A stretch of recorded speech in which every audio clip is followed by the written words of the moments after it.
144 ವರ್ಷಕ್ಕೊಮ್ಮೆ ನಡೆಯುವ ಮಹಾಕುಂಭ ಮೇಳ ಪ್ರಯಾಗರಾಜದಲ್ಲಿ ನಡೀತಾ ಇದೆ. ಸಹಸ್ರ ಸಂಖ್ಯೆಯಲ್ಲಿ ಜನ ಹೋಗಿ ಪಾವನ ಸ್ನಾನವನ್ನು ಮಾಡಿಕೊಂಡು ಬರ್ತಾ ಇದ್ದದ್ದನ್ನು ನೋಡ್ತಾ ಇದ್ದೇವೆ. ಆದರೆ ಅನೇಕ ಜನ ಸಂಪರ್ಕ ಮಾಡಿ ಯಾಕ್ರಿ ಗುರುಗಳು ನೀವ್ಯಾಕೆ ಹೊಂಟಿಲ್ಲ ಅಂತೇಳಿ ಸಂಪರ್ಕವನ್ನು ಮಾಡ್ತಾ ಇದ್ದಾರೆ. ಏನಪ್ಪ ವಿಷಯ ಅಂತಂದ್ರೆ, ನನ್ನ ಜೊತೆ ಸಾಮಾಜಿಕ ಕ್ಷೇತ್ರದಲ್ಲಿ ಕಾರ್ಯ ಮಾಡತಕ್ಕಂಥ ಸಹಸ್ರ ಕಾರ್ಯಕರ್ತರುಗಳ ಕೌಟುಂಬಿಕ ಆರ್ಥಿಕ ಪರಿಸ್ಥಿತಿ ಬಹಳ ಬಡತನದಲ್ಲಿದೆ. ವಿಶೇಷವಾಗಿ ಎಲ್ಲರನ್ನ ಕರೆದುಕೊಂಡು ಹೋಗ್ತಕ್ಕಂಥ ಶಕ್ತಿ ನಮಗೂ ಸಹ ಇಲ್ಲ. ಹಾಗಾಗಿ ನಾವು ವಿಶೇಷವಾಗಿ ಏನ್ ಮಾಡಿವಪ್ಪ ಅಂತಂದ್ರೆ, ಹೋಗಿ ಬಂದಿರತಕ್ಕಂತಹ ಕಾರ್ಯಕರ್ತರು ಕೊಟ್ಟಿರ್ತಕ್ಕಂಥ ನೀರನ್ನ ಎಲ್ಲರಿಗೂ ನಾವು ನಮ್ಮ ಕಾರ್ಯಕರ್ತರು ಕೊಡ್ತಕ್ಕಂಥ ಕಾರ್ಯವನ್ನು ಮಾಡ್ತಾ ಇದ್ದೀವಿ. ಅದರಲ್ಲೂ ವಿಶೇಷವಾಗಿ ಒಬ್ಬರು ಕರ್ಕೊಂಡು ಹೋಗಿ ಬಂದಿಪ್ಪ, ಒಬ್ರು ಬಿಟ್ಟು ಹೋದಿಪ್ಪ ಅಂತಂದ್ರೆ ಬೇಜಾರಾಗ್ತದೆ ಅಂತಕ್ಕಂಥ ದೃಷ್ಟಿಕೋನದಿಂದ ಕುಂಭಮೇಳದಲ್ಲಿ ನಾವು ಸಹ ಭಾಗವಹಿಸ್ತಾ ಇಲ್ಲ. ಆದ್ಮೇಲೆ ವಿಶೇಷವಾಗಿ ನಮ್ಮ ಜೊತೆ ಕಾರ್ಯ ಮಾಡ್ತಕ್ಕಂಥ ಕಾರ್ಯಕರ್ತರ ಎಂಥ ಕಾರ್ಯಕರ್ತಪ್ಪ ಅಂತ ನಿಸ್ವಾರ್ಥ ಸೇವೆಯನ್ನು ಮಾಡ್ತಕ್ಕಂಥ ಕಾರ್ಯಕರ್ತರುಗಳಿದ್ದಾರೆ.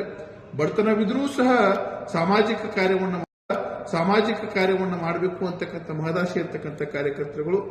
ಹಾಗಾಗಿ ಇಬ್ಬರನ್ನ ಕರ್ಕೊಂಡು ನಾವು ಹೋಗಿ ಬಂದಿಪ್ಪ ಅಂತಂದ್ರೆ ಉಳಿದವರನ್ನ ಬಿಡುದಾಗ್ತದೆ ಅಂತಕ್ಕಂಥ ದೃಷ್ಟಿಕೋನದಿಂದ ನಾವು ಕುಂಭಮೇಳಕ್ಕೆ ಹೊಂಟಿಲ್ಲ.